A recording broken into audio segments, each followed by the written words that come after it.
Something really important is happening in education right now. We're seeing this big shift away from just collecting the latest, coolest gadgets and apps and toward building a real, honest-to-goodness strategic technology plan. We're moving from just having tools to actually creating transformation. So let me ask you this directly. Your school has new tech, right? But does it have a plan?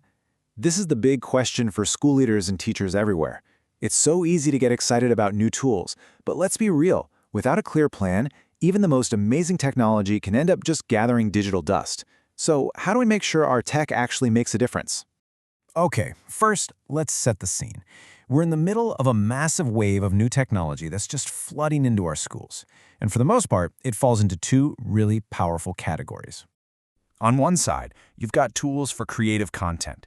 Think of something like Canva, which is amazing because it empowers anyone, students and teachers alike, to create absolutely stunning, professional-looking visuals.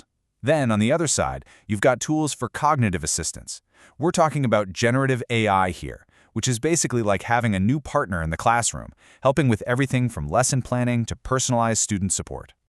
But here's the thing. To really harness these powerful tools, we have to move past the hype, get beyond the buzzwords. We need a real strategy. So what does that actually mean? At its heart, a strategic technology plan is all about being intentional. It's like a roadmap for choosing and using tools that directly support your school's learning goals. It's not just about what's new and shiny, it's about what's right for your students and what's actually sustainable for your teachers, year after year. And this whole big idea really rests on three crucial pillars. First, is it sustainable? Is it going to break the bank? Second, is it scalable? Can it grow at the school as its needs change? And, maybe most importantly, is it teacher-friendly? Because if teachers don't embrace a tool, it simply won't work. It's as simple as that. So the crucial point is this: purpose. Every single piece of technology should have a clear why behind it. Is it here to make learning more engaging and effective? Or is it here to make the school run a little more smoothly? If you can't answer that question clearly, you might not need the tool at all. Okay, so we've got the definition. But how do you turn this plan into actual practice inside a busy real-world school? Let's break down the essential steps. Here are 4 steps that are pretty much non-negotiable.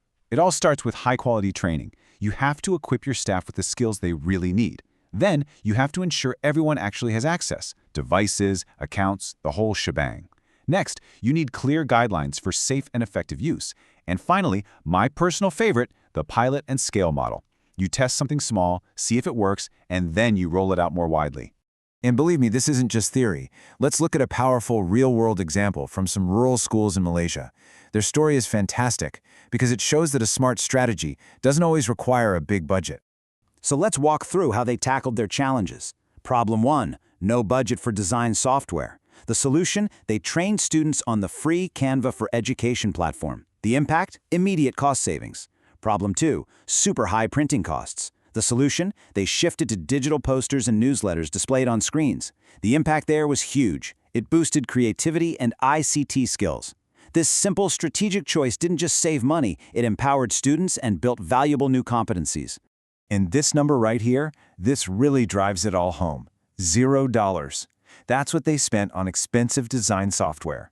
By choosing a tool that was sustainable, scalable, and teacher-friendly, they achieved incredible results without spending a dime.